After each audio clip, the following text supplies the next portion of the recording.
Oscar qualifying Rhode Island international film ফেস্টিভ্যালের alternative spirit শাখায় grand prize জিতেছে স্বল্পদৈর্ঘ্য চলচ্চিত্র আ থিঙ্ক অ্যাবাউট কাশেম।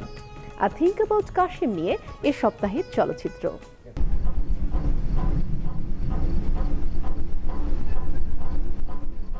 মানুষের অন্তর্নিহিত ভিন্ন সত্তা নিয়ে তৈরি cinema a think about Kashem.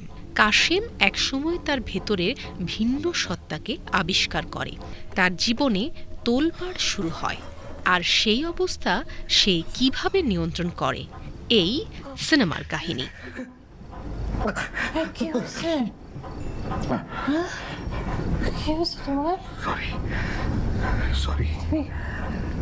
বিজন ইমতিয়াজ পরিচালিত স্বল্পদৈর্ঘ্য চলচ্চিত্র আ থিঙ্ক অ্যাবাউট কাশেম এই আন্তর্জাতিক উৎসবে পুরস্কার অর্জন মানে অস্কারের পথে এক ধাপ এগিয়ে যাওয়া।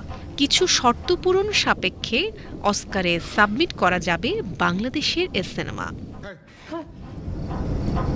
তুমি মাথা দিচ্ছ কেন? আবার কি হয়েছে? কেউ কি তোমাকে কিছু বলছে?